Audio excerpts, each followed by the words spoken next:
Hello and welcome to your Patreon exclusive episode of Predictocast, the podcast where we predict a movie storyline after watching only the first 10 minutes and knowing nothing else about it, except we don't do that here on Patreon. We just talk about movies.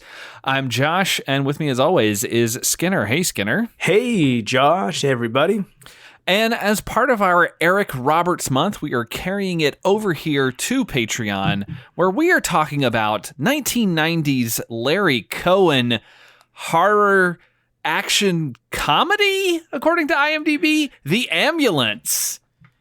This movie is a singular thing. This movie, it's great. It's great. It's great in that Larry Cohen way where it's just constantly moving and it's got 1,000 ideas and none of them really fit together that well. And it has this Eric Roberts performance once again where he seems out of this world. And it works for this movie. Oh, it works great for this movie. He's just insane. And it has also a really great performances by James Earl Jones and Red Buttons. Yes. Which is something I would not have expected to be two great actors we would watch this month, along with Eric Roberts. So we talked a little bit about in our episode on Rude Awakening, which is not as good as this movie. Very few things are as good as this movie. This movie is crazy good, but incredibly stupid. Yes. Okay. So in that one, we talked about how you could win a bet if you set up like the premise of, does anybody know what movie Eric Roberts and Cheech Marin were in together? You could also do that with The Ambulance because no one would ever know that James Earl Jones and Red Buttons were in a movie with Eric Roberts, let alone together. Like, Red Buttons is not like second build, but he's the number 2 character in this movie. He has a major character. Like, and when his name popped up in the thing, like I have like a very passing familiarity with Red Buttons and like who he is. I'm not like a huge fan or anything of his, but I've seen him in a few little things here and there. And when he popped up on screen as like and Red Buttons or whatever, and I was like, oh, he must have like one scene. And then the scene happens like when he first gets introduced in the hospital, and I'm like, oh, okay, I get it. Like he's his roommate. Something's gonna happen, and he's not gonna be in the movie anymore. But he's like kind of important for the rest of the movie. He kind of is. He's in the movie longer than James Earl Jones, though I have to say every minute of James Earl Jones in this movie as Lieutenant Spencer is a gift. Oh my God. That's my only complaint, is that he's not in the movie more. That's really the only problem that I have with this, is that I needed more of this very casual, angry, but also completely unfazed by everything. Who then we find out later is like, we hear more like vague backstory about him later from another character, where it's like, he's suicidal. I'm like, what the fuck? Who is Lieutenant Spencer? It is such a great role, but his death is so good that it almost makes up for the fact that he's gone so quickly. I totally agree. So the last time we talked Larry Cohen was way back in October. We did God Told Me To, which has a very similar vibe to this. There's some weird stuff going on, and it kind of feels unnatural and sort of it's our world, but not exactly. There's like something quite off about it, and this movie continues that kind of vibe. It doesn't get supernatural like God Told Me To does, but it still has that same creepy vibe of stuff happening just on the edges of society that like people seem to know about, but one person unwittingly finds themselves wrapped up in this big plot. And I feel like these two movies could make a nice little double feature. One, because of the Larry Cohen connection, but two, how they sort of fit together in terms of this person finding themselves launched into a world that they didn't know existed. And it's also weird in that it is set up in such a way that is completely bizarre. Like how he decides to get hooked up with this. And then he's so deep into it. Eric Roberts' character, Josh Baker. Oh, one of the reasons I wanted to do this. His name was Josh. Yeah. Well, I'll have to call him Eric Roberts the entire movie so you're not confused. Oh, yeah. I don't want to. You'll be talking about the character and I'll be like, no, I didn't do any of that. Yeah, it'd be so difficult for you and the listener. But like, it's such a weird way for him to get caught up into this plot, and then like he's so deep in it, and at some point you're wondering like, the movie's going at such a pace that you stopped. If you stopped for a second, thought, why? It would all fall apart. Like, yes. And then like if you think about the entire plot from beginning to end, none of it makes sense. No, it doesn't. It's exactly like God told me to, in that movie is moving so quickly. There's so many things happening that you're just kind of along for the ride. And very much like this one, you're unexpectedly thrown into the back of an old ambulance and you're driven around and you're just sort of going with it. Like the whole plot of this movie is, according to like to Wikipedia, which we know is 100% true, is that Larry Cohen thought of an idea of, hey, wouldn't it be weird if an ambulance, which is a symbol of hope and help, was evil? That's it. That's great. And maybe that, like, it's one thing if it wasn't fucked Ecto 2. It is literally the same thing. It looks identical to the Ghostbusters car. It looks identical to the Ghostbusters car. And it's really the guys in the ambulance who are evil. It's not a killdozer. Yeah, it's not like a sentient ambulance, which would be stranger. At times, I kind of wished it was like it was a sentient ambulance, and the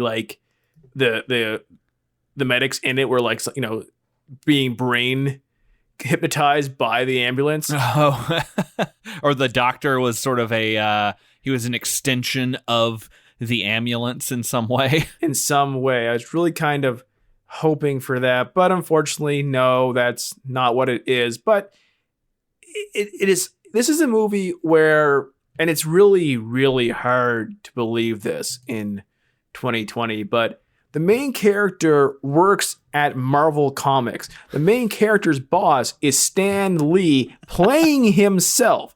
And you know how important that is in the movie? It's not. It's just a fact. He just happens to work at Marvel headquarters in New York, and his boss is Stan Lee as himself.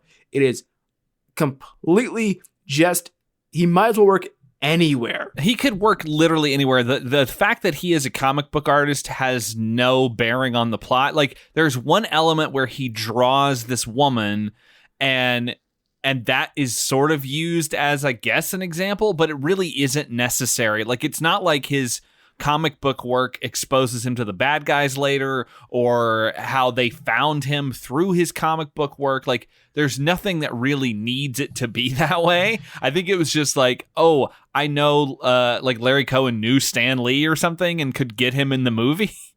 Like, it's not even like to the point where the fact that he works, he's an artist for Marvel Comics, in fact, makes the plot make less sense. Like, there's less of a reason for him to be caught up in it. There's less of a reason for him to be doing the things he's doing. There's less of a reason for him to be caught up in this plot, because he's an artist for Marvel Comics. And it's like, as crazy as it was for Andy Kaufman to have this really very, very small role in God Told Me To. Yeah. Stan Lee, when he walked in, like when he walked in and Stan Lee is there and he's playing Stan Lee, it was just like, okay, this movie is off the rails immediately.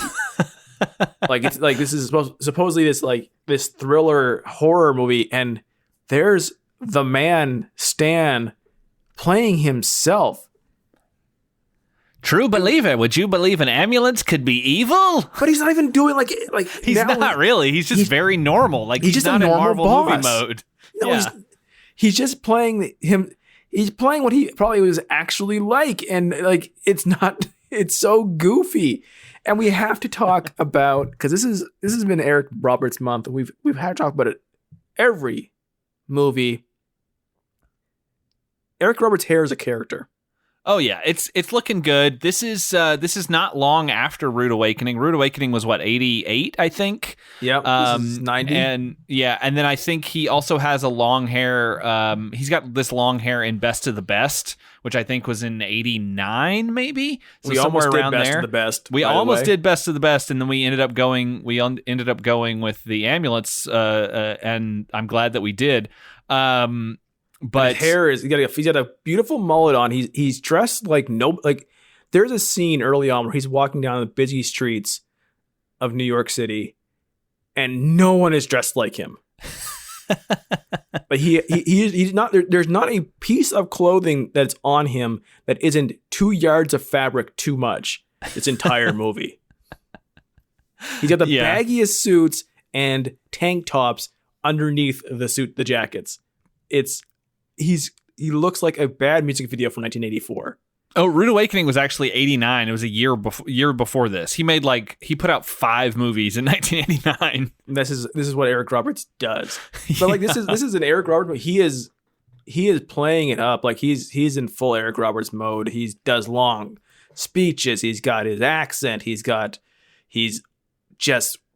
a cartoon in this movie at times. Like in the fucking when he escapes the ambulance, I don't know what the fuck was going on. Oh, the jackass stunt. The jackass stunt. In this movie, every time he's constantly he's getting in trouble and then going to somebody and trying to explain what's going on to get help for various reasons. It happens quite a few times.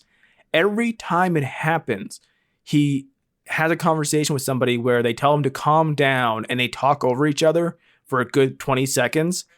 And he's just so manic. And it's like, I could, because sometimes in like thriller action horror movies, like you have a character and like, oh, if they could just explain the situation quicker and this person wasn't disbelieving so much, maybe like it would defeat the plot, right? I could see everyone being annoyed at him when he comes up to them. All right, so let's talk about how we get to the ambulance in the first place, which is that Eric Roberts playing Josh, he's with his friend on the street. This guy never comes back in the movie. I figured at some point he would go talk to his friend because he's like, hey, remember this lady I was telling you about? Well, something happened to her. I need your help. But that friend doesn't exist anymore. But he's talking to his friend about a woman that he always sees on the street. He sees her all the time walking down the street, and he's like, I gotta go talk to her because this is Eric Roberts, and he has to flirt with every single woman in this movie, I think. Is there a woman in this movie whose attractiveness level is not commented upon at any time? Like within like a few seconds of appearing on he hits on everyone. It is funny how they tie this up. So like because this happens early and you really don't have any like really tying up of the storyline until very, very late. Like he comes off as such a creep here as he just stalks this woman. This is played by Janine Turner from Steel Magnolias and Northern Exposure. Most people would know her by if you watched a lot of syndicated television show in the late 90s. But he is all over her, will not let her go. He's following her after her. He's got billowing clothes on. His tough, so much of his chest is showing. His mullet is blowing in the wind. He's all over her. And it's like, this character is a creep. Yeah, he is equally slimy and charming. Like he's got it all in equal measure, working together in this like soup of grossness that he's throwing out, and probably has a pretty decent success rate with. And he plays the character very well. And he starts flirting with her, and he's like, "Oh, she's not interested." And we find out why later, much later in the movie, which is very funny. And he's like, oh, you're mad because I didn't get you a birthday gift. So he runs over to a street vendor and grabs her this cheap Walkman, probably a knockoff, and takes it over to her. And she's like, yeah, I don't really want that. And she ends up dropping it on the ground, and it breaks, and he gives it to some homeless guy. And she's like, look, I'm just trying to go to the doctor, and I'm not, I don't really have time to talk to you. And he's like, oh, let me go to the doctor with you. It's always good to feel like you got someone waiting on you when you come out of the room. And I'm like, good Lord, man, how, like, he is an artist for Marvel Comics, which means he has a job, which means he just can blow off his job for hours on end to go follow a woman to the doctor's office. He must. I mean, these crazy, twisted comic artists, they don't have any any deadlines, and if we have any Patreons who listen to this who work in the comic industry, they know they have so much free time. It's comical they're even paid. Yeah, he's supposed to be working on Dr. Strong. Oh yes, Dr. Strong, everyone's favorite doctor of strength. Like they clearly filmed in the Marvel Comics offices, because this is not, I mean, unless they dressed up something to look like Marvel, but then why would Stan Lee be there? So it seems clear that they probably went to the actual Marvel Comics offices. Spider-Man is all over this office. Yeah, and they probably filmed in the offices for a day or two, so because Stan Lee was there, and like, so why would they not be able? Could they just not get him an actual character to work on? Like, did it have to be a fake character? Like, that's what's so weird to me, is that like they have legit Marvel Comics, they have Stan Lee, and yet they make up a fake ass character for him to work on. I mean, you got to have your lines. You can't say he's working on She-Hulk or Hercules or maybe like Speedball or someone even lesser than that. Yeah, they have so many lower tier characters that no one knew that they could put out there. Like, that would be so easy. I like what at one point someone's like, "Do you write the words in there too?" He's like, "No words. I just draw." I'm like, boy, why are you so like passionate about the fact that you don't put the words in the word bubbles?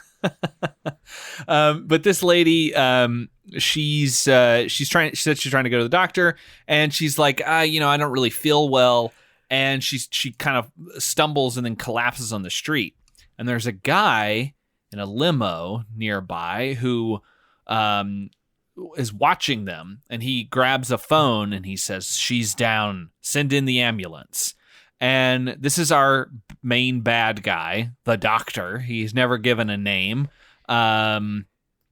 Played by Eric Braeden, and I know him from the soap opera The Young and the Restless, because my mom watched that show all the time, and so if I was ever home, she had that on. He was on that show. I think he's still on that show. I mean, it might be off production now because of everything that's going on. But he's been in over 3,000 episodes of that show, which that's not much considering it's a soap opera, but he's been on it for 20 years. So he's got some longevity there. It's funny because in this movie, he kind of looks like Magnum P.I., but he does not sound like Magnum P.I. at all. No, he's great though. He's very creepy. I think he's a really good villain. He's very good. Like, everyone in this movie is very good at what they're doing. They all appear to be in different movies. They are like, James Earl Jones is a character from a different movie whose movie ends early in this one, but he has had 1,000 stories. Oh yeah, I would love to see. We'll get to him in just a second, but I would love to see all the things that are going on with this character. My question for you at this point, though, as far as our good friend who's no longer in the movie for the next 50-something minutes, Cheryl, did they do something to her to make her pass out, or did her diabetes kick in, or why did she pass out? Did they? It's unclear, which is a catchphrase of ours. Because they act like they. This is where it almost seems supernatural at first, like they were watching her from their creepy ambulance, and then like she passes out, and like I didn't see them do anything to her, and then they have her and when she disappears here, you're like, what was there some experiment on her, or what caused her to pass out? That is never explained, right? Well, no, not really. So I think that there is an implication that maybe they put something in her medicine, or they put something in her drink, or they put something somewhere that she would have been affected by it, because later Eric Roberts is affected by something in his milk. How did they do? We'll get there. I don't understand how they did this. Yeah, well, but something happens to her. She collapses in the street, and this old ambulance arrives, and the orderlies hop out, and they load her up, and they take her away. And she's like, "My name is Cheryl." He can't hear her last name, so he doesn't know exactly where to look for her. And they say they're taking her to St. Francis Hospital, and she happens to mention that she's a diabetic. And so they go off, and we see his little day job at Marvel Comics. His boss, of course, being Stan Lee, who's credited in the movie as like Marvel executive or something, Marvel Comics executive. He's not even credited as Stan Lee. It's weird because it feels like maybe they thought the audience would not know who he like. I mean, they say his name, and I think wasn't he all over comics in the 90s though? Like he was all over the comics for like since Marvel. Forever. Yeah, like he's not new to the game at this point by any stretch. Also, if you're going to have a character who works at Marvel Comics and whose boss is Stan Lee and is played by Stan Lee, why would you tiptoe around this? I mean, they call him Stan Lee in the movie. It sounds like Eric Roberts calls him Stanley, not Stan Lee. That's just Eric Roberts being a shithead to him. Now, you comic guy, I ain't got time for what you do. I mean, some of us are real artists. Some of us less of a Southern accent in this. Yes, he has less of a Southern accent, but he does not talk like anybody else in the city. No, of course not. And he makes some comment about how like, if it's okay if he leaves a little early because he has a lady in the hospital to see or something, and Stan Lee is like, well, I prefer him healthy myself. Pretty good line. Yeah. And he goes to St. Francis, and of course he can't find her. And he talks to a bunch of different nurses, and there's one nurse who's like, "There's nobody come in. We had no admittance at all that fit that description." And he's like, "Well, she probably would have gone to this other hospital, depending on where she was taken in."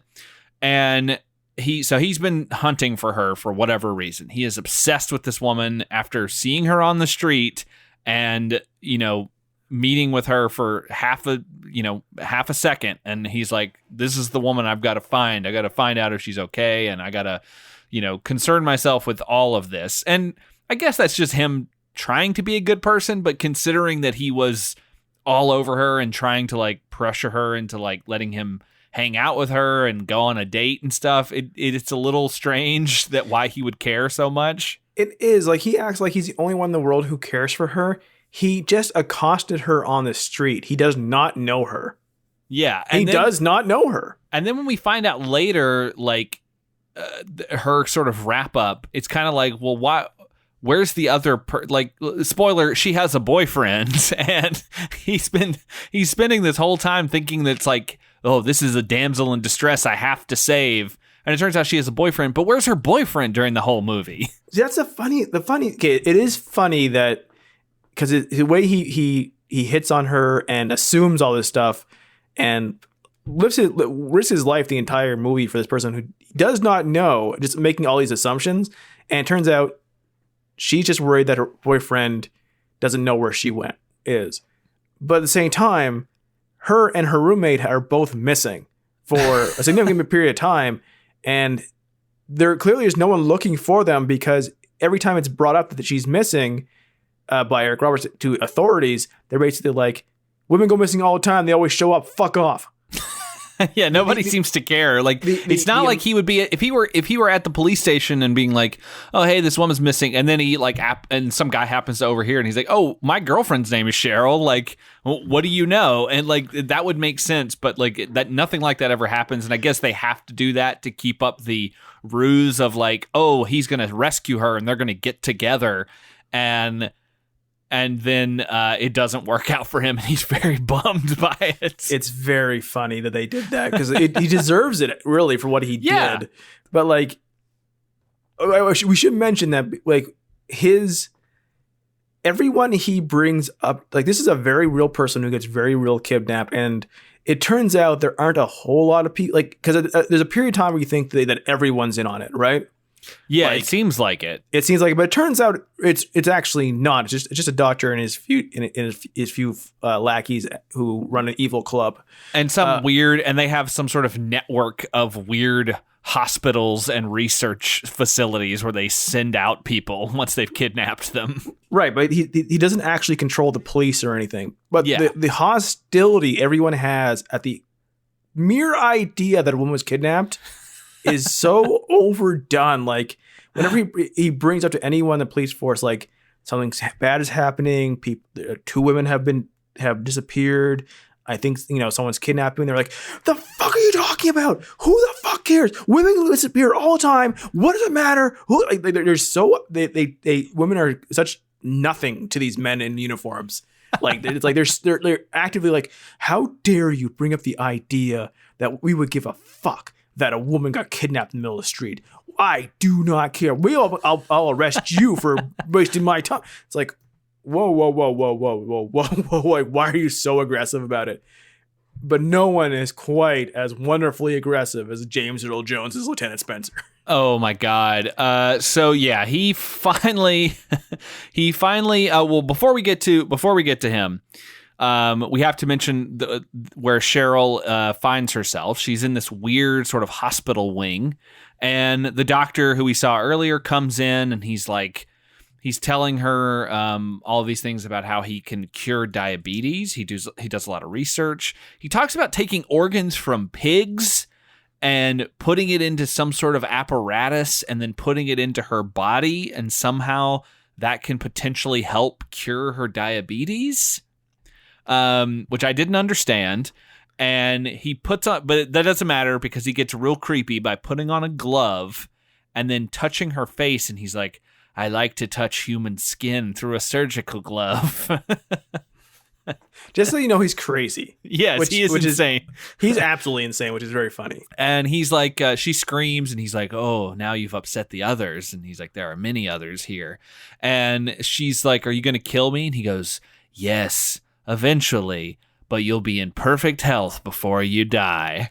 And it's like, all right, this is a good villain. He's very creepy and nefarious, and he's this misguided doctor who's trying to cure diabetes, but also murdering people and filling them with pig organs. It's the perfect plan, honestly. Yeah, and then now we get James Earl Jones as Lieutenant Spencer, and boy, this is like, you have Eric Roberts, and you go into it with this whole month. We've been kind of going into it with expectations of like, weird performances or speechifying or whatever. And mostly it's delivered. But then you have that on top of this amazing James Earl Jones performance.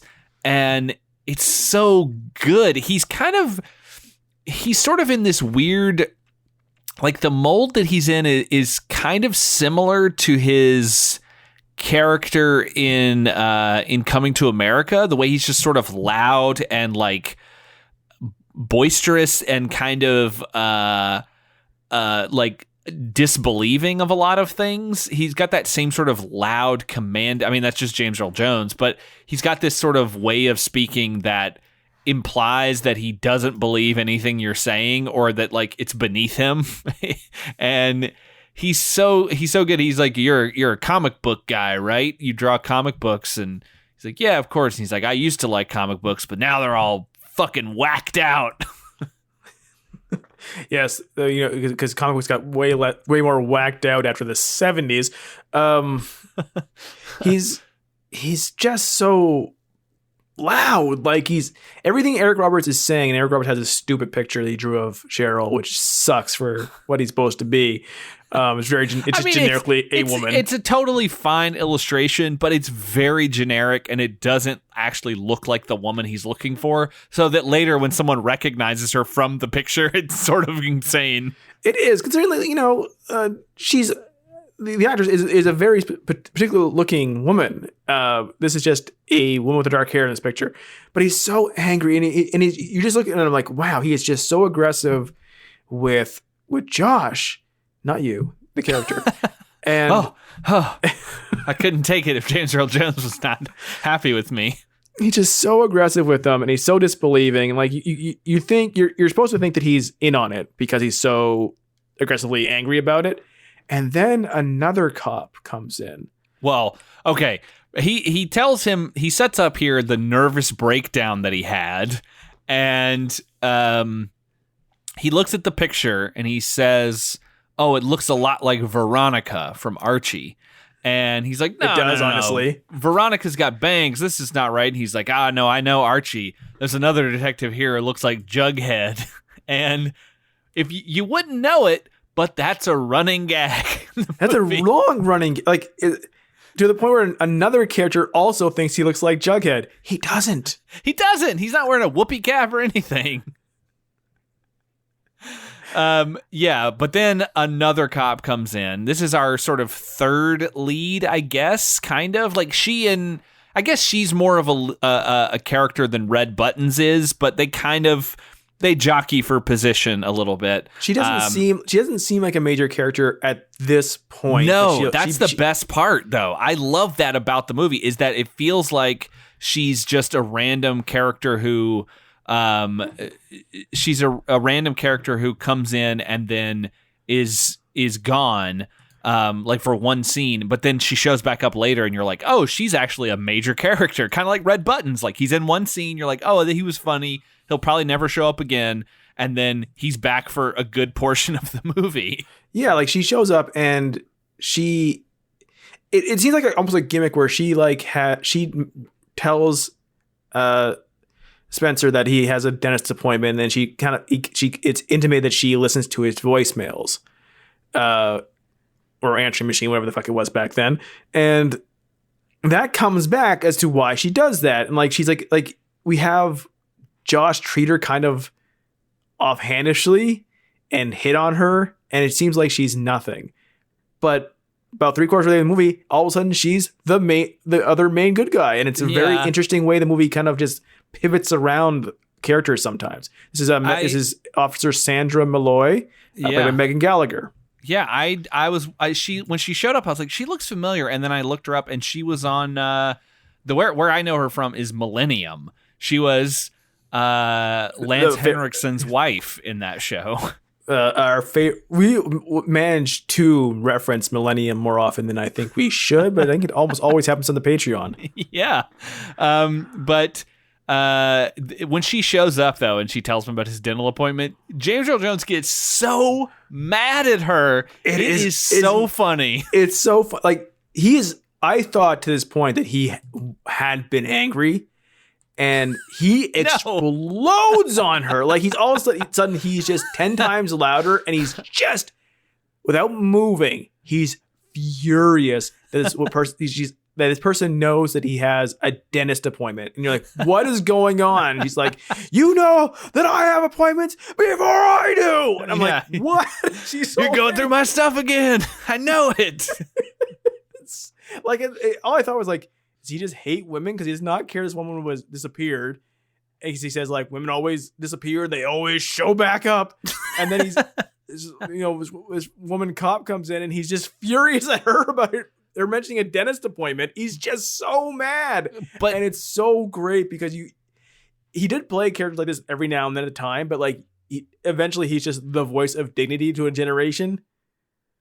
He is fucking off the wall in this movie. Yeah, and it's weird because it feels like she's not put off by it either, because it feels like it's just, this is our relationship weirdly, and I'm used to it by this point. And it's not like, it almost, I think it's maybe just because of his performance, it feels almost performative in the world of the movie. Like, he's doing this, he's getting overly angry as a joke almost. Like, it just feels like this is so unrealistic in terms of how a real person would act. These two characters should have had another movie beforehand, because after he's so particular, and he's such a new just this weird character. And then when he's gone, we get to know her better, and she's like gives all this backstory on him, and she knows, like, they're not combative. She cares about him. She knows him better than anybody else. Yeah, and she does all this stuff for a reason. Something. Yeah, she's like, something went wrong. I know him too well to know that, like, he would just blow off things like that. So something definitely happened, and I want. But we don't know that about him at all. Yeah, we don't. He's just angry. I needed a movie I needed a spin-off movie with Lieutenant Spencer, Officer Sandy, and the nurse as main characters. Nurse Feinstein, and that would be an awesome movie of them just solving a crime. It's Officer Malloy is new to the department, and she's working for Lieutenant Spencer and kind of has to deal with his brusque nature, but then they learn to respect each other, and they have to deal with some crime at the hospital, and that's how the nurse gets involved, and they all help solve this crime of people who are stealing bodies from the morgue for some weird experimentation or something. I don't know. Let's make that movie. It's so weird because this movie, it's not even mentioned aliens at one point, and you could believe that the people behind the ambulance are the alien gods from the fucking God Told Me To, because it's so weird. Yeah. And it's still kind of this weird version of New York City, and it's everything's kind of off. These characters are so amped up. These two characters are two characters from Brooklyn Nine-Nine who are just 4 seasons in, and you're I don't know them, but what's going on? And then it's obsessively this thriller mystery with horror elements, and then Eric Roberts starts to kind of go off with Malloy and have a little chat, and he's talking about hitting on this woman who's disappeared on the street, and she's like, "Why'd you do it?" He's like, "I just had to do it." I'm like, why did you say it that way? And then he goes, "Now just a question, me to you, why would an attractive woman like yourself become a cop?" And it's why are we making him a scumbag again? And that was why? Because he's he said something about no one noticed. He's did you notice anything about the people in the ambulance? When I see somebody in a uniform, I don't see past the uniform. And looks at her and intimates with a statement that because she's just wearing the uniform, she can't be a beautiful lady. And it's you're the main character. What is going on? And why all of a sudden is it becoming a workplace comedy? Well, he is. I mean, not to excuse the behavior, but this is early '90s. He was the caddish guy who could get away with things like that because he was kind of handsome and The problem is that once again, all these movies, it's Eric Roberts, and he is just sleaze incarnate when he wants to be. Yeah, he's the Stalker. That is true. So this is about the time that he starts walking around with his big drawing. And it's very large. It's very big. Does it need to be this big? No, it's comically large. And he walks around and he's asking people if they know this person, and everybody's like, no. And so he goes and sits down at a table at this cafe, and he's eating with the giant drawing sitting in the other seat, like it's joining him for a meal. And a woman just walks by suddenly and is like, "Oh, I know her. That's my roommate." What a weird thing to say. What? And they this is a big city. Yeah, it just magically happened that this woman was walking by and goes, "Wait a minute, that drawing sort of looks like my roommate who is now missing." And they sit and they talk for a little bit, and they kind of have this weird standoffishness, but also it feels like Eric Roberts is flirting with her a little bit. He is flirting with every woman. I'm shocked he did not flirt with Red Buttons. And he's like, I bet she keeps saying that she's back. And she mentions that Cheryl was diabetic, confirming what he thought he heard from her in the ambulance. And he's starting to question, could someone have gotten to her insulin and gotten something in it that made her get sick on the street? And her friend's like, she's probably back by now. Everything's probably fine. And so she goes and she calls and checks her answering machine, and it turns out there is a message from Cheryl, who is saying that she's in trouble and she needs her to show up. Is her roommate's also diabetic, right? She must be, because she's also kidnapped. So, because I think when she's telling that story, is she talking about the fact that her insulin was right next to Cheryl's, and if she hadn't been paying attention, she would have gotten the wrong dosage or something? I couldn't tell. The diabetes thing is so weird. It makes no real. It doesn't matter. It could be any disease. But it suggested at one point, when we get to Red Button, he plays a he plays a news guy, right? An old-fashioned news hound for the paper, and he's like, oh, when I get to work, these computers will finally come in handy because on the computer I can figure out the name of everybody who has diabetes in the cities. And like, no, you wouldn't. That's not a database that exists at the newspaper. In fact, I was hoping the reveal would be the bad guy shouldn't have it either. It doesn't exist. Not Yeah, 1990. I was hoping the reveal would be that he is not actually a newspaperman and he was just a crazy old man who I thought that was used going to work be there. what it was. I was sure he was just a crazy guy. Yeah, and they're going to be like, yeah, sorry, you don't work here anymore, and you haven't worked here for 20 years. Please go back to the hospital. I like for a long time that they simply won't do anything to Red Buttons because he's not diabetic. Yeah. So she gets this message, and they go to this place where Cheryl worked on the weekends to make extra money. And it's one of the, if you've ever been to New York City and you've ever kind of walked around, you've probably seen the buildings where they store the horse-drawn buggies. I was there like a couple of years ago for a conference, and I had to walk to the big Javits conference center thing that they have, and on my route there were a couple of those, and you would see the guys like out in the morning cleaning the buggies, and actually like the horses being out, kind of getting washed and stuff, and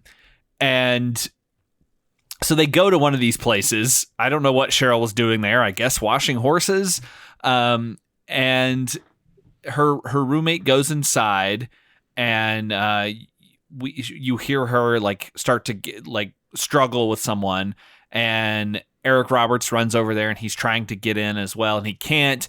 And then suddenly the ambulance blasts through the door, and all the horses run out. And there's a moment where he's looking through this giant red wooden door that has little slits in it because it's wood. And I was like, hey, what the hell is this doing in the city? And you see the light from the ambulance is flashing through it, and you see his eye, and you see like a flashing red light. And I thought, is she being taken by aliens? Mm-hmm. And then smashing this door apart is his fucking Ecto-1 from Ghostbusters. Yeah. And I'm like, oh, it just keeps getting crazier. It just keeps getting crazier. The ambulance holds up pretty well considering it smashes through multiple doors multiple times throughout this movie. And actually things only go bad right at the end. Really? I surprised, like, when we get to the ending, what the fuck? Well, I think they do say the ambulance is bulletproof. So there is that. Maybe that's fortifying it a little bit so it can smash through multiple doors and not receive any damage. I like when the police show up later to smash up door and they're like, "Oh, the horses must have done it." No, they say these kids. They let these horses out every couple of days, and it's a pain in the ass to round them up. And they're like, no kids broke through that door. Oh my! By kids, they mean those middle-aged thugs. Yes, that has to be the gang that does it. That is so funny. The cops don't really believe him that he was involved in, or that he like saw anything. He tries to bring up that a girl was kidnapped. But they're like, what are you talking about? And he's like, no, nothing. I didn't say anything. Nope, not me. Like, tell them. Why? I don't know why he did it, why he changed course at this point. I don't know. It's like, if he was worried about them thinking he's a suspect in something, don't worry. That'll come up anyways. So, yeah, and already he's been in contact with Lieutenant Spencer. So just say, like, and he does tell the cop, he's like, tell Spencer it was Josh's ambulance. And he's like, what? And he's like, he'll know what it means. And then he says, like, I'll just calm myself. Yeah, and I kept waiting for them to reveal that, like, Spencer didn't work there or that he was involved in some way. Like, in a way, I was like, why is he still going back to Spencer? Because the way it was treated at the start, you think Spencer's in on it. And at this point, you're still thinking, like, maybe a lot of the police are in on it. They're not. They're just assholes. Everyone except for Malloy is basically an asshole. And it's true to life. ACAA. All cops are assholes.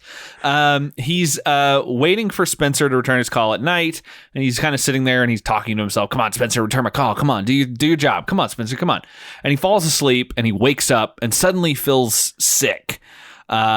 And this is when the camera, now we were watching this on YouTube. Seems to be the only place that you can watch it right now. We couldn't rent it. At least that I could find. It was not on Amazon Prime, at least at the time of this recording. Maybe it is now, but it's on YouTube. So it was really hard to kind of see what this milk carton says.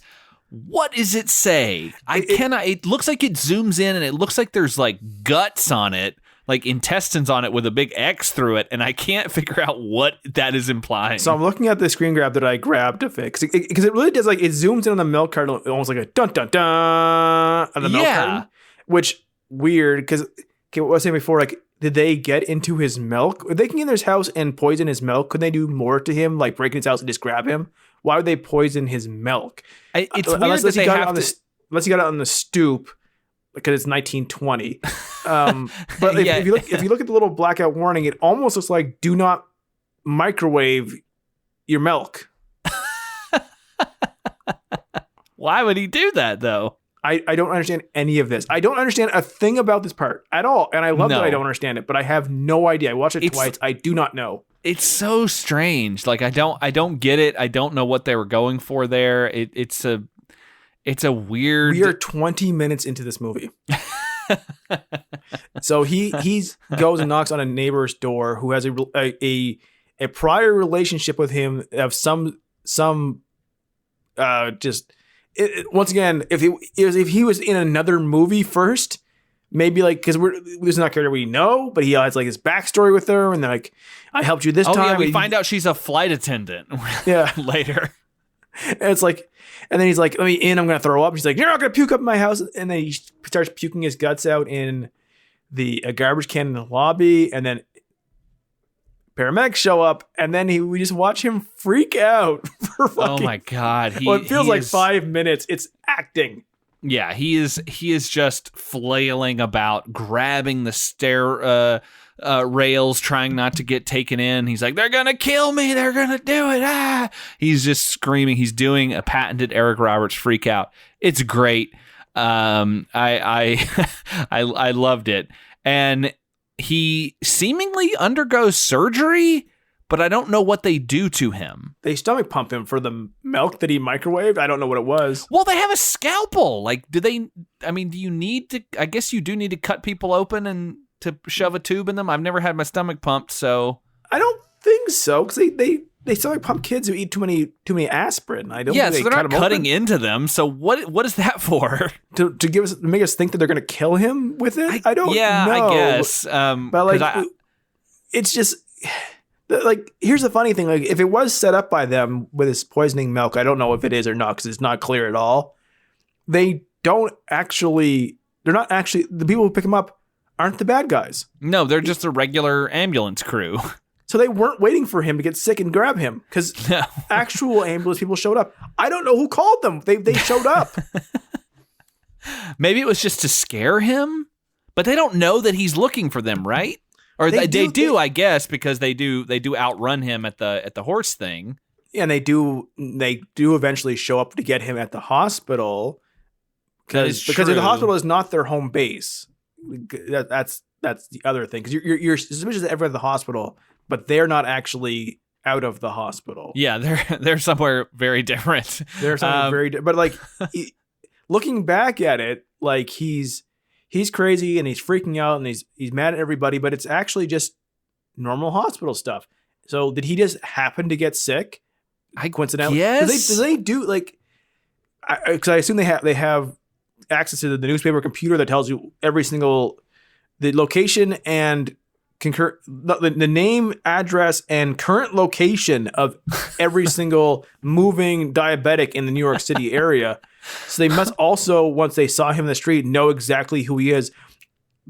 Maybe, I don't know how they would have figured out who, like, if you saw him twice in the street, 1990s, no databases, no social media, no Snopes, no LinkedIn or anything. You just saw him and you weren't a fan of Marvel Comics. You would not have any way of figuring out who the fuck he was. Yeah, no, I mean, even if you were a fan of Marvel Comics, you probably didn't know what the guy looked like, even if you were a fan of his art. You wouldn't assume he looked like Eric Roberts with a mullet. At one point, he wears his suit jacket over his tank top with his baggy Zupa pants, and it's dark blue with giant, thick pinstripes. Like, not pinstripes, like pan stripes. They're so much bigger. And it's the most comically stupid jacket I've ever seen that's only wore for one scene, and I missed it the second it was gone. He rushes out into the hallway and he's screaming and yelling, and then Lieutenant Spencer's there and he's like, "Oh, Spencer hates him so much. Yeah. It's so great how much he hates him." Yeah, he's like, this is clearly a real hospital." And Spencer's like, "You probably did all this yourself, didn't you, for attention?" He's like, "I found out that you're a bit of a loner and that all your neighbors think you're very odd. You're one of those psychos who kills girls and then goes to the cops to tell them stories." It's such a leap, considering that Spencer's actually on his side to a degree. It's going to die for him. He's just all over him, and then like the nurse is like, "You're a pervert. I don't want to do anything with you because you're a pervert." It's like, he just got fucking poisoned by milk, guys. Just calm down a little bit. Well, and the nurse and Spencer obviously have a relationship of some kind. They've worked together on cases in the past, apparently, because he's like, "This guy, he's bad news," and she's like, "Why don't you get him transferred out of here?" And this is when we meet his hospital roommate, Red Buttons, who is an old newspaper man named Elias. He seems like not a character at first, but he certainly has is this. one. He has this great little scene. He wants to know this story because he was overhearing them, and he was like, "Oh, tell me the story about how you're a killer and you did all these bad things and stuff." And he's like, "Well, I'm not a killer. I didn't do anything. I could tell you about the ambulance." And he's like, "Nah, it's not. I'll listen to it, but that's not a good story. That's not a headline story. I need a first person story." And Elias and the nurse snipe a little bit here and there. It's very funny and cute in that old man way. He's talking about how he's like, "Oh, I'm very sorry. I snore, so you're gonna have to put up with that." And he says something about, I guess, like he has. I'm not sure why he's in the hospital. I don't know if they ever. He just walks out, so he's fine. But I don't remember how it leads up to this, but basically he gets into bed and then shouts, "Goddamn Cajun food." It's after, because the nurse comes in and gives Josh a sedative. Me? Yeah, you. Oh. Gives Eric Roberts a sedative. And he's like, "Why are you giving me a sedative for?" Because he's paranoid of everybody because he's crazy. And she's like, "You're going to need it because your roommate talks too much." And he's like, I snore too. And then she pulls the thing shut and she leaves, and then you're a fart. Oh, that's right. Goddamn Cajun food. I'm like, I just need more of Red and the nurse sniping at each other. Oh, well, also this is the area too, I think, where isn't this the part where Eric Roberts says, "You're a really attractive nurse." Yeah, I didn't think that this character would be sexualized, but the next little while we're going to have people just sexualizing this nurse. Oh yeah, because a cop shows up about this point. It's the middle of the night, and he's gonna take Eric Roberts' character over to the Bellevue Hospital, get him out of there, the psych ward, and he kind of is talking to the nurse a little bit, and he's like, "Oh yeah, my paperwork's back at the front desk," and then he's talking to her about her like pin and how it's a diabetic pin, and he's like, "You look pretty healthy to me," and then he puts his nightstick around her throat and he kills her, or at least I guess he kills her. Yeah, did she end up? Because she's diabetic. Did she end up at the club? Yeah, she does, but we don't ever see her again, and we never see her. We never see the roommate either, Cheryl's roommate. Yeah, I don't. These are just characters that disappear, and we don't know what happens to them. Well, I think one of them is dead in the park later, but I don't know which one that is. It's hard to say. This is where I was really noticing, like, no one in this movie talks like a human. The way the way they're talking to each other, they're both just doing like acting at each other. But because everybody is unnatural in this movie. Because from the fray, you're starting with Eric Roberts, and that's great. And then you have James Earl Jones, who's just utterly angry and doing a performance. And then Red Buttons is just being this old comedian doing lines the entire time. And it's just like, wow, everyone in this movie is just unbelievably unbelievable, and it's working because nobody is playing it low. Yeah, it's a weird heightened reality of like this feels like the real world, but different in some way, and it just works so well because you've got all these like wild performances happening. And there's often like there's two modes this movie has. One is there's no backing soundtrack at all, so they're just kind of all talking to like dead silence, which is off-putting. Much like God Told Me to. And the other one is they have really weird tension music. And one literally, there's a scene where there's when they go to escape the hospital here, because that'll happen. Like it's just this weird synth sounding, and then all you hear is like Seinfeld in the middle. It's very Seinfeldy. It's like literally the same notes, the same instrument. I'm like, wait, what? In the middle of the night, Red Buttons wakes up and he finds these orderlies trying to take Eric Roberts away on a gurney, and he follows them in the hallway and he's screaming at them. He's like, "Hey, what are you doing? What are you doing? Yeah, this room's great. What are you trying to take him away for?" And he goes and pulls the fire alarm. And they try to stop him, but somehow they are powerless against this old guy right here because he punches them a bunch of times. He punches the cop half of the orderlies, and they leave. They just go away, and then he helps Eric Roberts back into bed, and then gets back. Yeah, and he gets back in his bed and feigns ignorance of the whole thing. And it's not like Eric Roberts is like, "Oh, thanks for saying." Eric Roberts is waking off his sedative, doesn't know what's happening, and is kind of pissed at Red Buttons for doing anything. He's like, what the hell's going on? He's like, don't worry about it. And this orderly comes in. He's like, "Hey, Nurse Feinstein's missing. Do you know where if you've seen her?" And they're like, no, maybe she.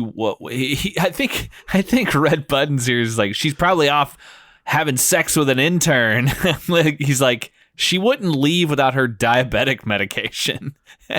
Just in case you didn't know this movie was about diabetes, they just hit you over the fucking head with it. Yeah, and then this snaps Eric Roberts too, and he's like, "Wait a minute, what?"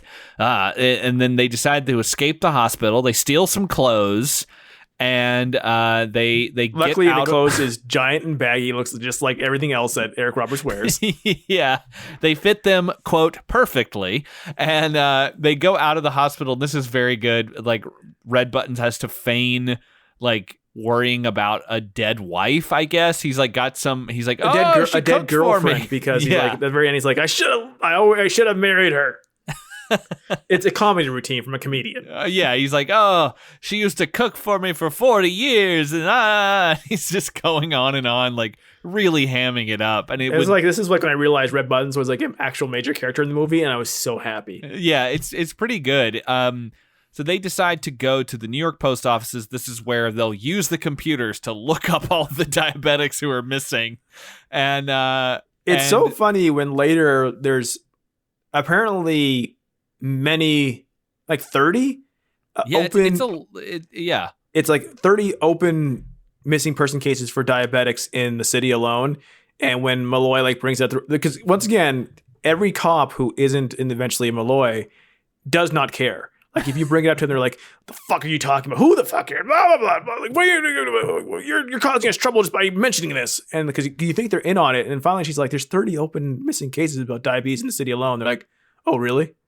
Yeah, there's a point later like where the cops who show up kind of to replace sort of Spencer, and none of them are as engaging as him.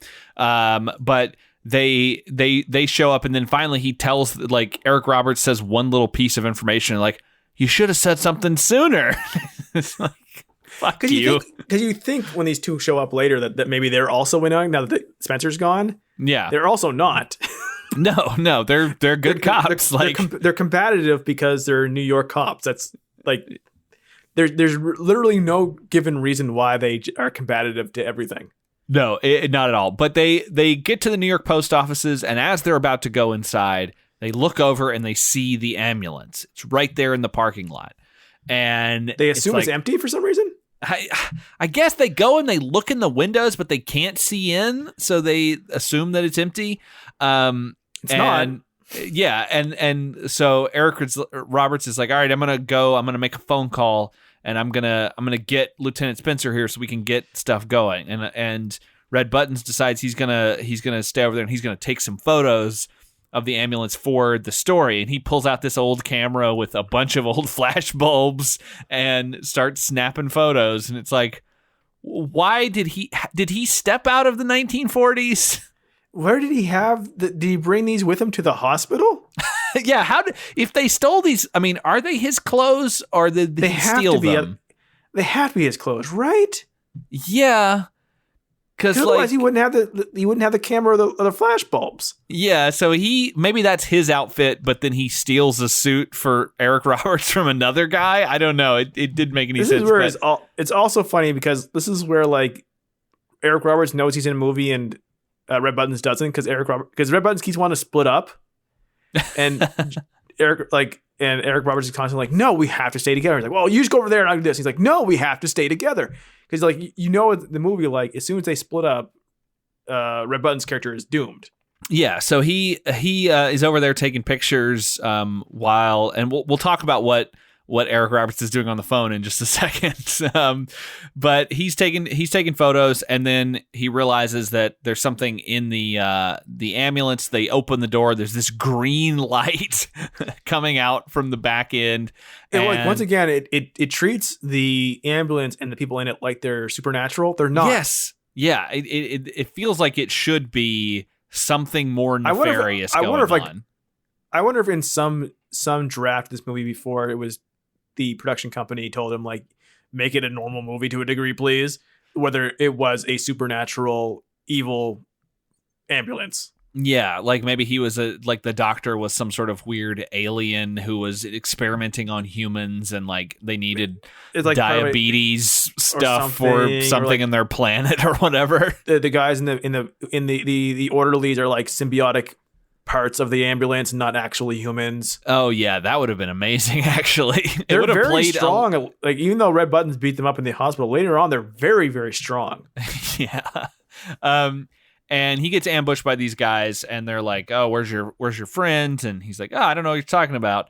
And he punches one of the guys, and then gets grabbed by the others. He throws his camera into the river, and he gets taken.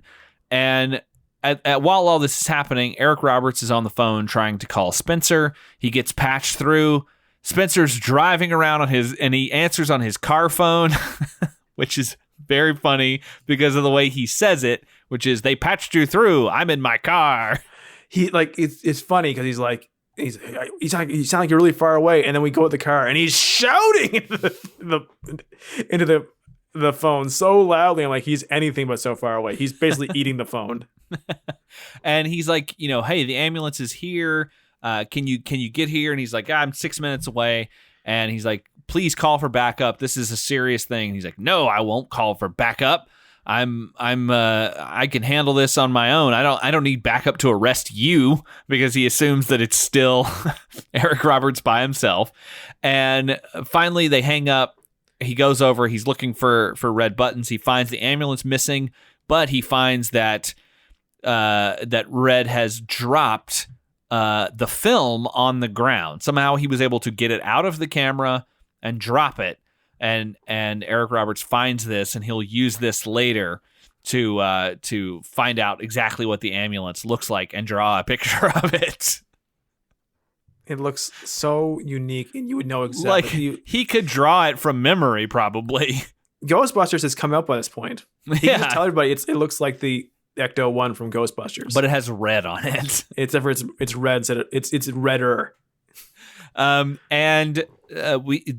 we get this amazing scene. This is so amazing. Like this, if you, it's on YouTube right now. God knows how long it will be. If you don't have time to watch this full movie, because it's like it's only an hour and a half. It's a good use of your time, but you want to. It's totally worth it. but if you had to see one scene to really just get a sense of like how crazy this movie is and just the tone of it, from this point to when he dies, of James Earl Jones is magic. It's incredible. It's so amazing. Like I'm trying to even find the time code so that you can just go watch just that sequence.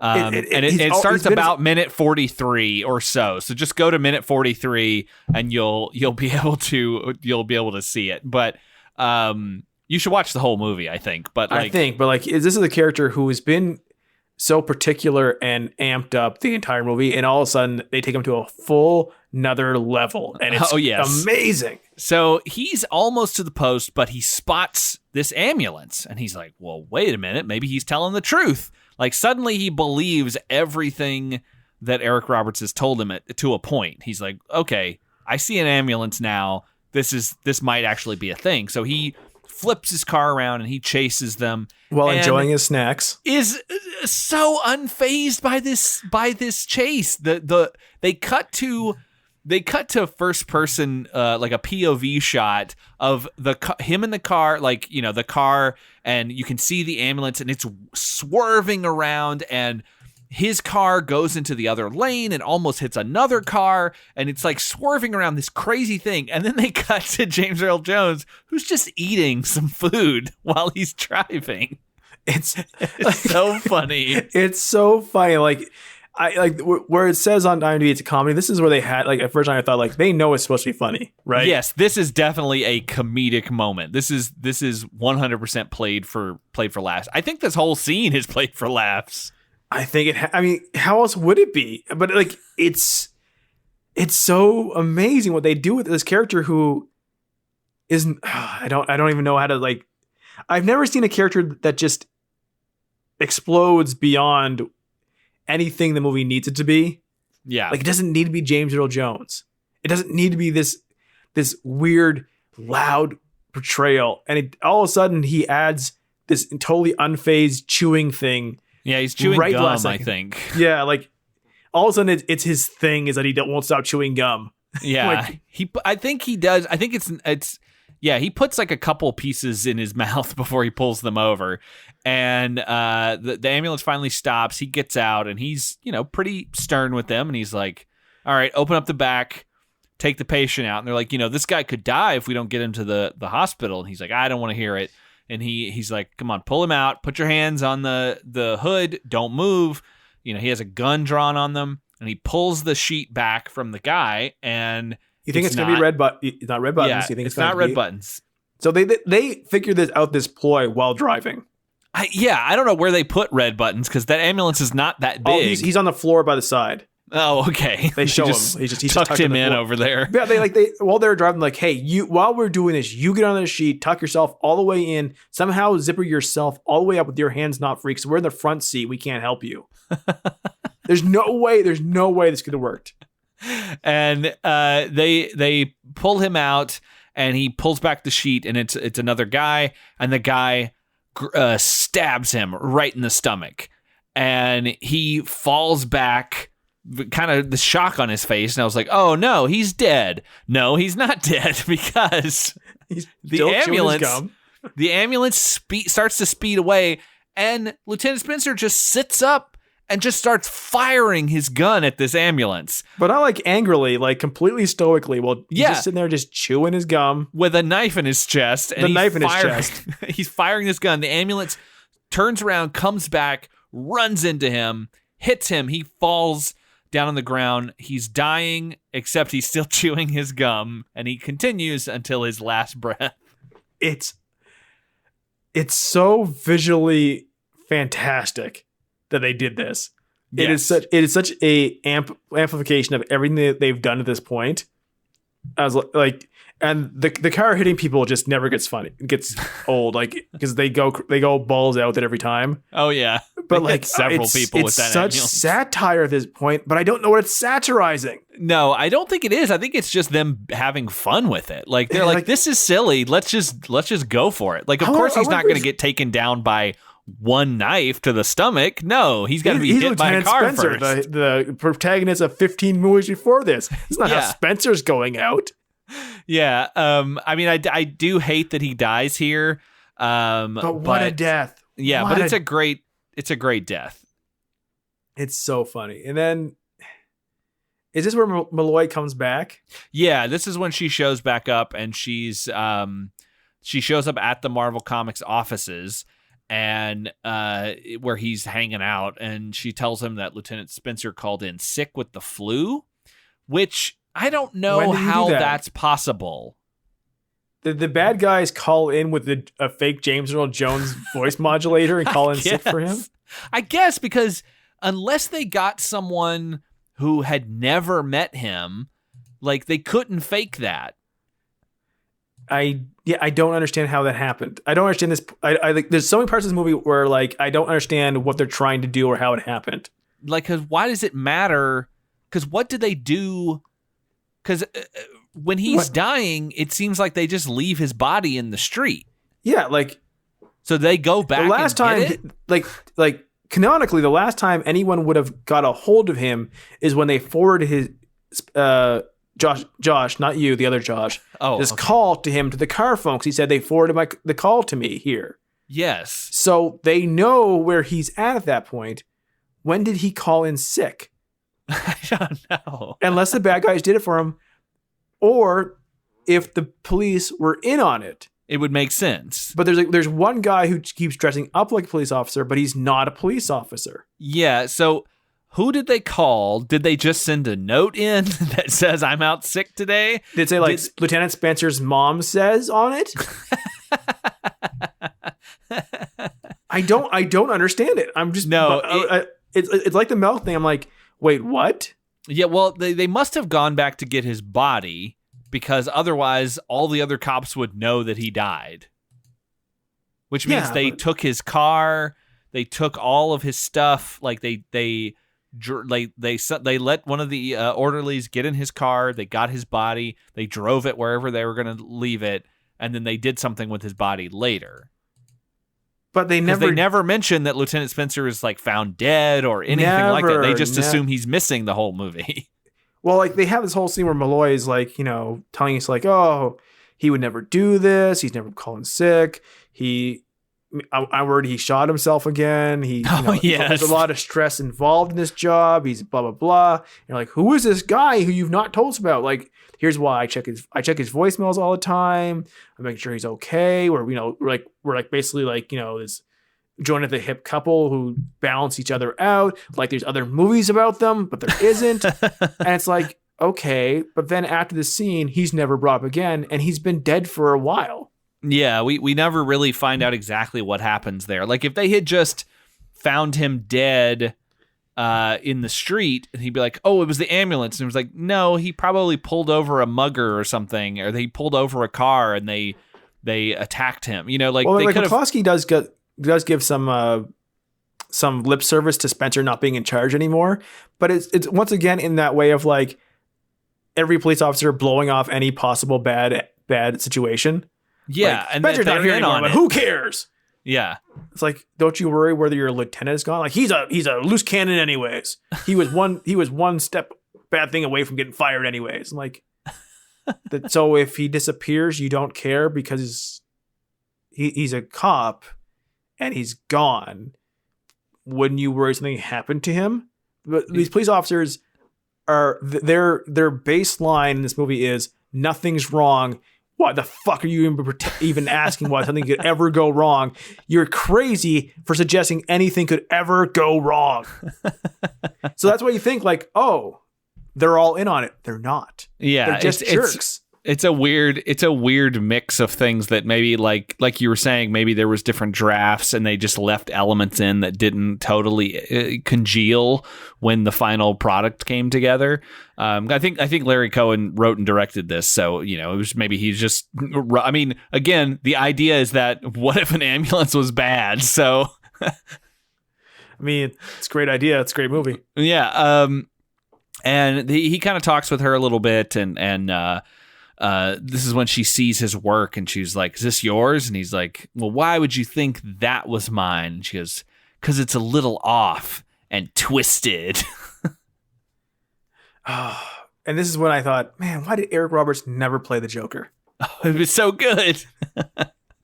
It was so good. Just slightly Southern Joker. But imagine you're not sure where in the South, other than, like, he seems mildly dangerously Southern. Imagine if this was 1990, which means they shot it in 89. Imagine if, Batman came out in 1989. Imagine if instead of that iconic performance from Jack Nicholson, he got Eric Roberts. So because the way Eric Roberts is, that would make sense because Tim Burton was a weirdo who liked weird movies. He probably liked Eric Roberts. He probably did. And you think about Eric Roberts, like he has very sharp cheekbones, depending on how gaunt or whatever he's going to be in any particular role. He might not even need that much makeup as the Joker. It would have been interesting at very, like, maybe not as interesting as Eric Roberts in Avatar, which would have been a great fit, but I think it would have been a pretty good fit. Y'all ever dance with the devil in the pale moonlight? Hey, Vicky Vale, looking real nice. Looking real nice. Well, how about I follow you around all day? I just kind of hang around you, get real grabsy with you. You mind if I sit in the floor and eat some Kentucky Fried Chicken? And you are my number one guy. Oh, what if Batman was James Earl Jones and the Joker was Eric Roberts? That would be amazing. You killed my parents. So angry. He hates him so much. And this is when they kind of start to flirt a little bit. Eric Roberts' character and Officer Sandy. He keeps calling her Sandy throughout. And he sort of tells her about his diabetic thing, and she kind of calls it in and is trying to get some information.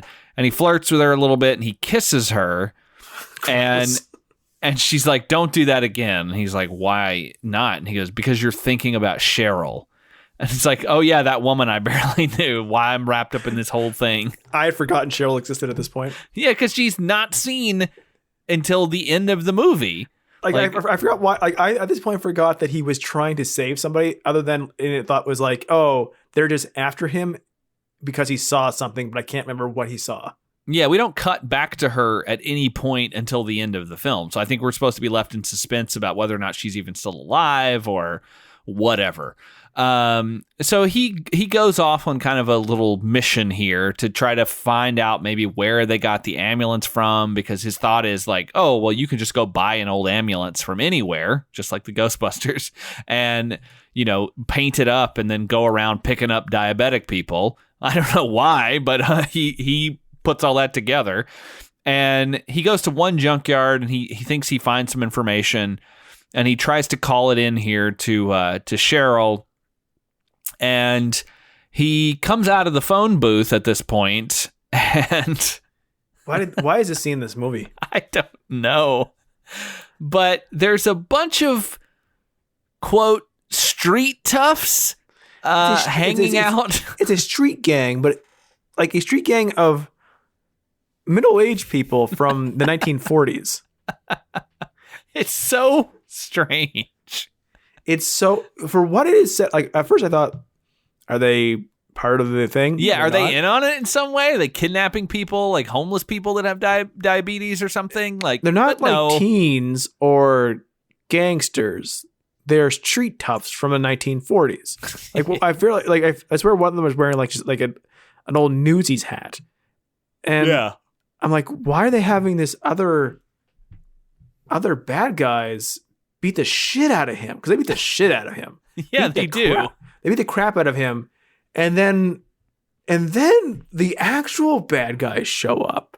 Yeah, and it's unclear why they beat him up. Like, is he just in their territory of junkyard? I don't understand. Do they beat up everyone who goes to the junkyard who they think might have money? He doesn't look like he has money. He works in comics. They're not paid that well. And then for some reason, the ambulance knows where he's at. I don't know how. That's why I thought maybe they're on his side and they called them, because why else? Like, they don't have GPS on this dude. It's 1990. How the fuck do they know where he's at? If he's maybe because he gets a bit of a. Isn't this where she gets the VINT part of the name of the? No, this is where he when he's strapped into here, he gets it. Oh, So after they okay. actually captured him, so they come and they start strapping him to the gurney because he's all beat up and he can't fight back. And then the street toughs come back, and he incites them in a very Eric Roberts over the top way of screaming and yelling to fight he's like, each other. Yeah, he's like, these guys have drugs in this ambulance. You should take it. He's like, I'm sorry I fought you guys so hard. I should have just gave you the money, but these guys would have more than me. And you're like, what is going on? And then they start fighting. And I thought, okay, is he going to escape in the meantime? No. The ambulance people just beat the shit out of him and leave. Well, it's kind of crazy that it would make more sense again if the orderlies were some sort of weird like appendage of the ambulance and weren't human, because these kids, I mean, they're in their 30s, but these like street toughs have like chains and like sticks and stuff, and they're fighting these guys, and these guys are just unfazed. They beat them up, like they like grab their heads and smash them into each other. Like they take them apart so easily, and then just continue what they were going to do before they showed up. That I just sat there like, did they just write this in to make it weird? Because there's no reason for it. He does say the F word, the really bad one. I don't know why this is there, and he's complaining that they weren't strong enough to beat the ambulance drivers, and he uses that term for them. Yeah, it's unnecessary. It's the only part that I kind of like at. I wanted to give everyone a heads up if you're listening to me before watching it. That does happen. Yeah, it's always off-putting. Yeah, it's that weird thing, because we talked about it briefly when it happened, but like, because we were watching it sort of simultaneously and messaging each other about it, but like the idea that like early 90s movies, like your hero could say that and it was not a problem. Like it happens in Bill and Ted, and it's very off-putting there. But I think that was just the era that nobody cared. I mean, people cared, but like the people who should have cared didn't care. And considering how people,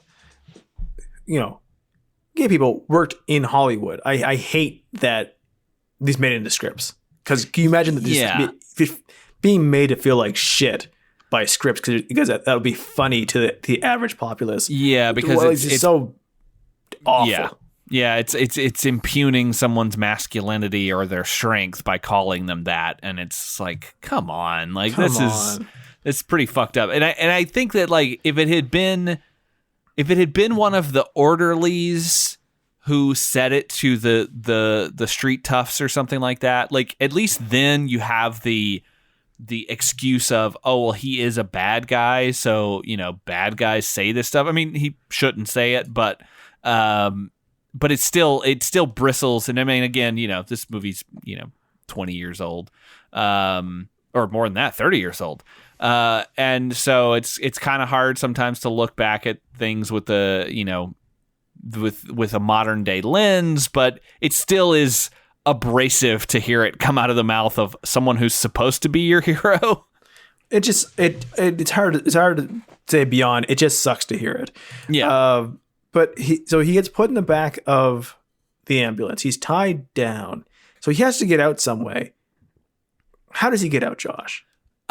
He just kicks the back door open and jerks around on the gurney enough for it to fly out the back and down the street. It looks like something Homer Simpson would do, or Jack, or someone like it's a Jackass stunt. This is absolutely a Jackass stunt. And he just rolls down a giant hill, strapped to a gurney, goes fucking flying. Somehow gets his arms free at the end of it, and he crashes into garbage, and that allows him to get off. But I can totally see this being hey, I'm Johnny Knoxville, and this is the ambulance, and it's like he goes flying. They go to San Francisco, and he goes flying out the back of an ambulance on a gurney down some extremely steep hill. It looks like a cartoon. It doesn't match the rest of the movie at all.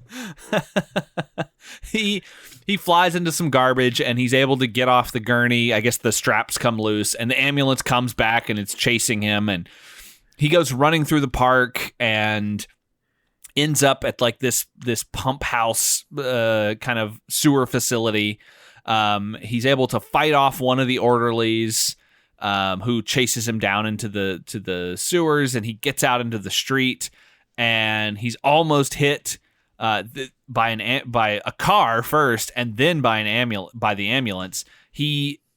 When he almost gets hit by that car, that looked real to me. When he goes springing out, like he pushes on the grate on the thing to get out, and he finally gets out, and he stumbles into the street, and the car swerves to get around him. And I was like, did he almost get hit by a car for real? I can't see how he wasn't.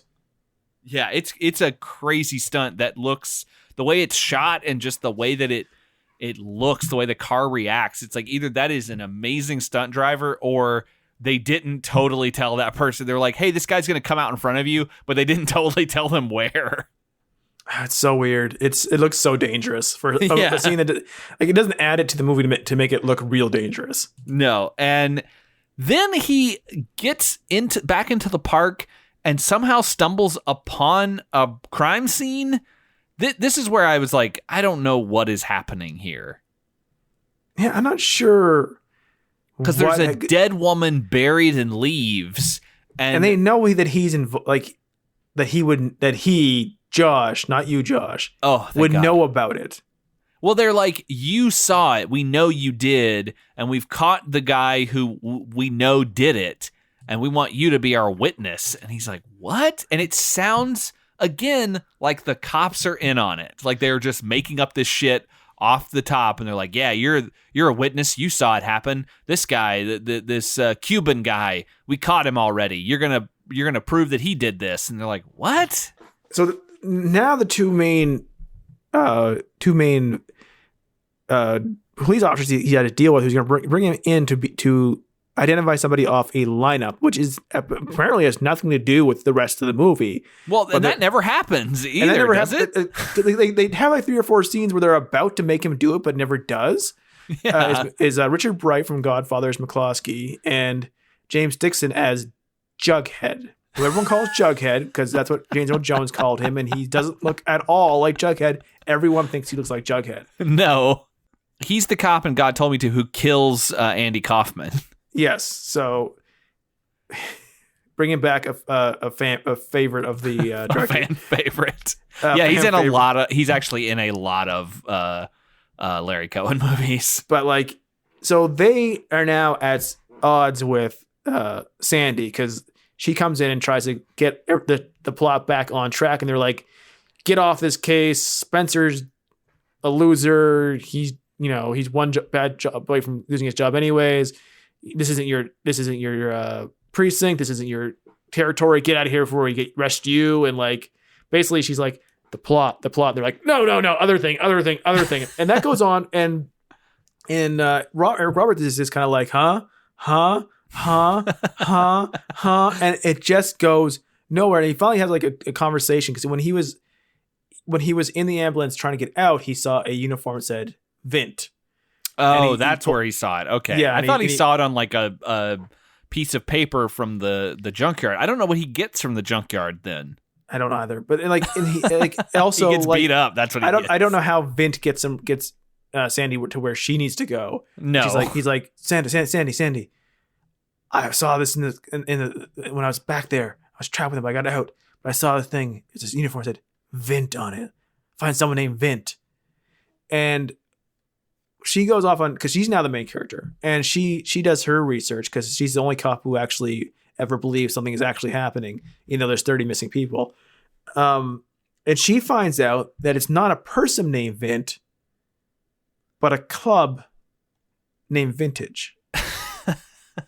And I have no idea, having watched this movie, where that leap in logic came from.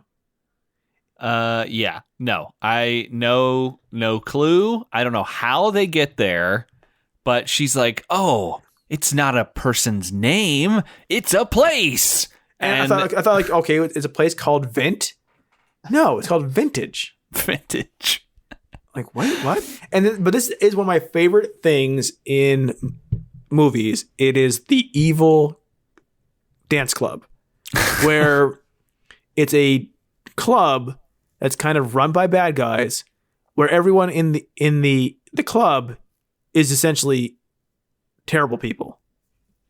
Because like later in the scene, she bad things happen to her in this club, and at one point she'll grab a microphone saying, "I'm a cop," and everyone laughs at her because it's an evil club. But I love movies that everyone going to the club is a bad guy. Yeah, before she ends up there, we do see what is going on with Red Buttons, who is still in this secret hospital somewhere, and he is talking to the doctor, and he calls him a fucking nut. And the doctor sort of explains here that he distributes patients to multiple experimental locations where they do work on them. He's like, I do implant surgery and then I send them out for further study and tests. And he's like, I don't have diabetes. And he's like, yeah, but Josh, not me, seems to like you for some reason. So you're my bargaining chip. And Red has this great reaction, which is everybody likes me. That's exactly what he would say, though. Yes. And he spits in the doctor's face and the doctor hits him. And then he's like, I'm very interested in seeing how much pain this old man can tolerate without dying. And then he injects him with something and he's like, it'll be in your central nervous system soon. And then Red just starts screaming. But like, I guess it doesn't really last that long because he's fine later. He's absolutely fine. He has all of his faculties later. I'm glad that these people know so much about Josh, not you, because there's really no reason for them to know anything. There is no explanation as to why he knows. There's no explanation as to who the doctor is. Like, I imagine there had to be some sort of extra stuff in the script that got cut out to keep it at 90 minutes where it explains who the doctor is, why he's obsessed with trying to cure diabetes. Like, you get, like, in God Told Me To, you get some of that with people talking about, like, this guy came to me and he was talking to me about this and we were doing all this stuff. And, like, you get a little bit of that weird backstory as to why he cares or why he's doing what he's doing, but you don't get any of that in this. You never find out who the doctor is, what his name is, like why he's doing these things. Like, it would have been interesting if, all the patients were, they went to this doctor at some point, in their time or like right before they went missing. And so then that leads them to him, which then, kind of builds this whole thing. But no, we don't get any of that. We don't really understand his motivation for this at all. No, not really. He's crazy. Like, I don't. He's just crazy. I don't know why anyone does anything in this movie at all. But yeah, Sandy does go to Club Vintage. She finds the ambulance just sitting in the middle of the club. Why is it in the club? I don't know. They have cars all over the place. Like, it looks like it's got these like neon signs, of course, that say Vintage everywhere, but then the decoration makes it look like a garage, which is kind of what it is. Why is it kept here? They're actively using it. I don't know. Other than so she would know she's in the right place, she had to find something. Because there's no other telltale thing, like all the bad guys are just generic people. Like, she had to see, like, to know she was in the right place, she had to see some piece of evidence. And what they did was put the whole fucking ambulance inside the dance club. Yeah, it's like, okay, so the club is called Vintage. It's a vintage ambulance. What do we need in this club? And we find out later that the club is just a front because the secret hospital is upstairs. So why do they even have a club front for it? Why? Yes. Why is there a club front? Is it like, on Tuesdays it's diabetes night, so you get half price if you come and you're a diabetic? There's no reason ever given why it has a front that is a club. The doctor appears to have nothing to do with the club itself.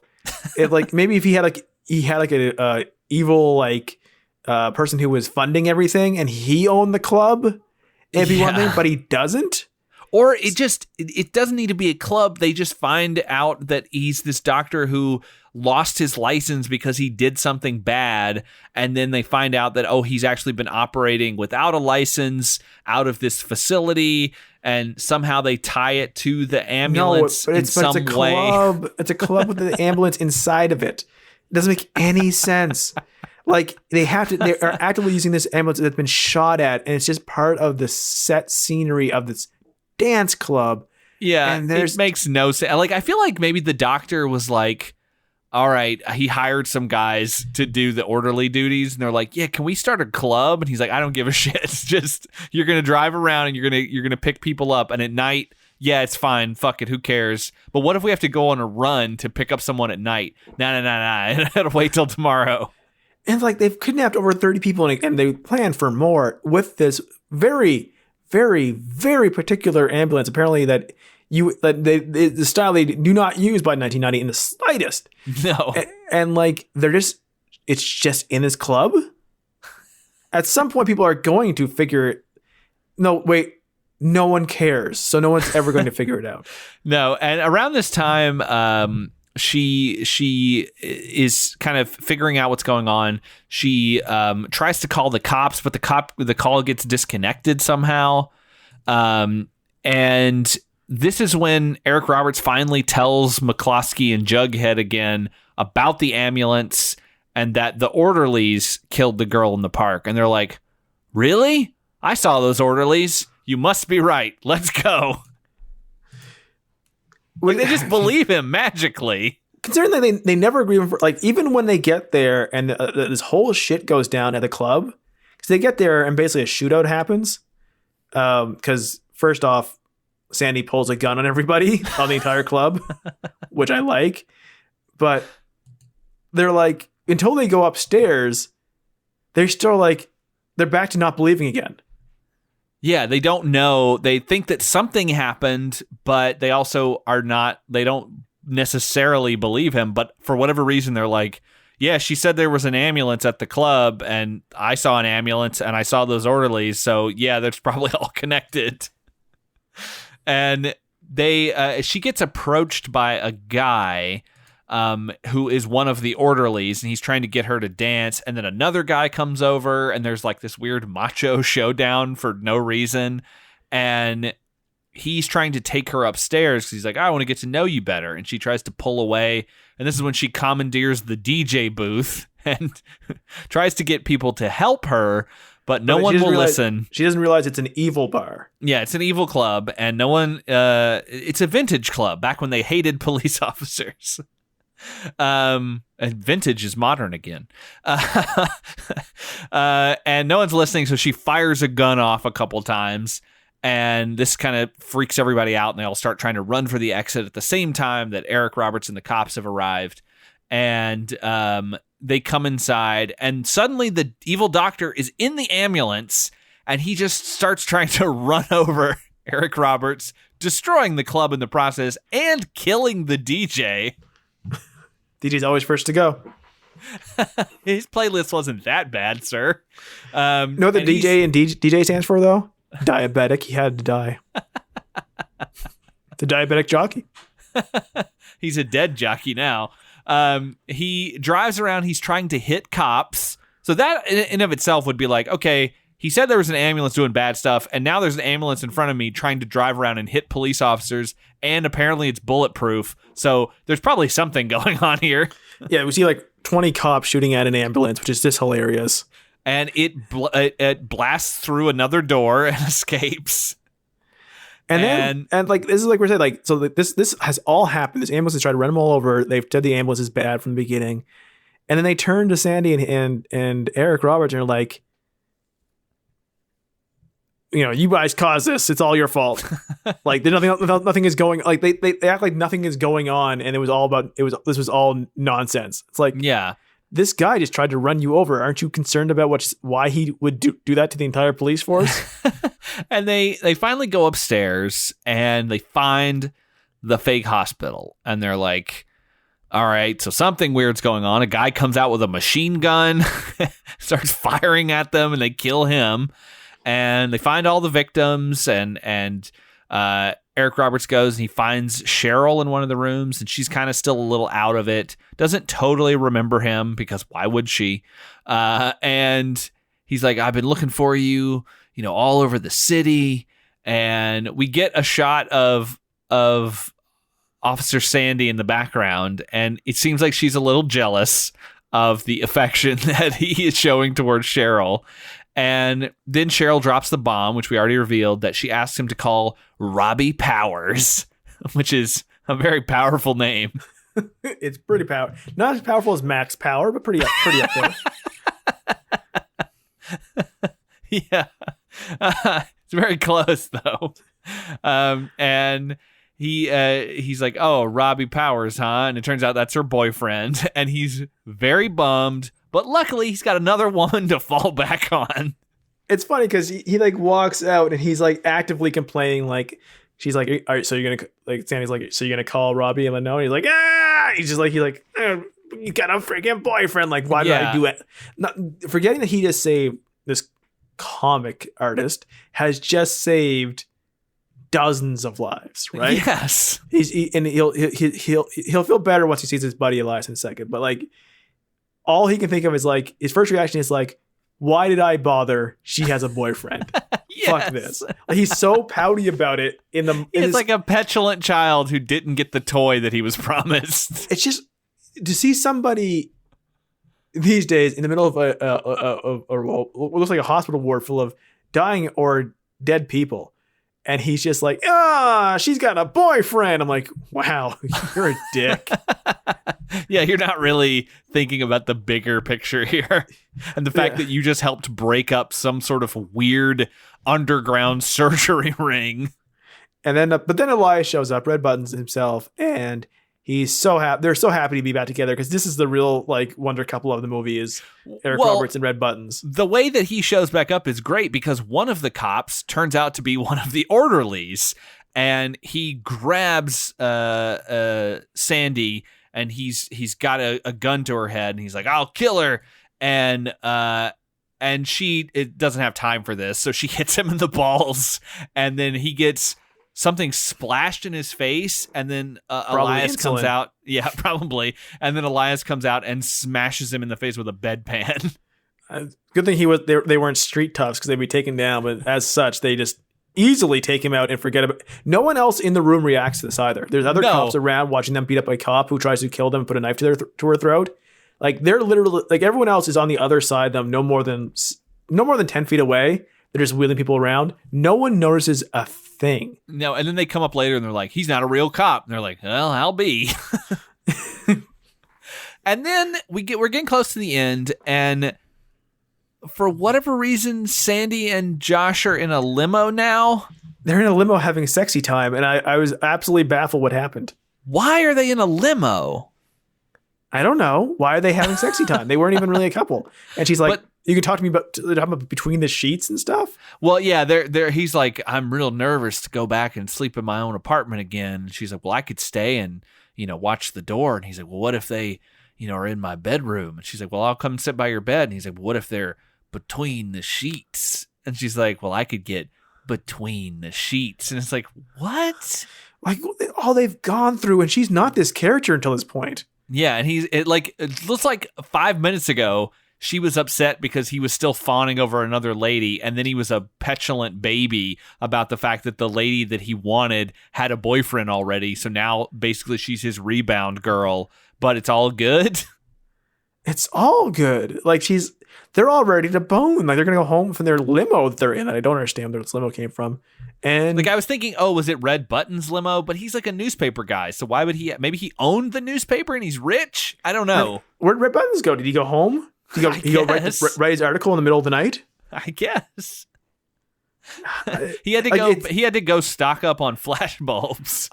It just felt like I miss like something. Like, there's a missing chunk of something here. Again, this movie probably could have been 2 hours. Again, it very much like God Told Me To, where that movie was pretty short too. It was about 90 minutes or so. Like, there's enough story here that you could get a 2-hour movie out of it, or at least an hour 45 that would explain a little bit more of stuff. But like, it seems like Larry Cohen is not interested in that. We've got to go from scene to scene as quickly as possible. And we got to get the cool action set pieces, and we got to get the weird shit in, and we just got to do it. And I love that about these movies. They don't totally hold together when you start thinking about them and talking about them for almost 2 hours. But like, I mean, we're longer than the movie right now.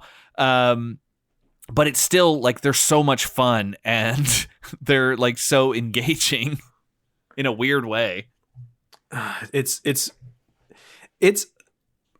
somehow more than the sum of its parts in both these movies that we've done of his, where it's just so kinetic and hyper realistic that it's, I don't know, it's more than, if you sit back and look at each scene like, what the fuck did that happen? That makes no sense. But like, because none of it quite makes sense, it's okay when something doesn't make sense. Yeah, exactly. So they get to his apartment and he realizes that he lost his keys, probably back when he got beat up outside the junkyard.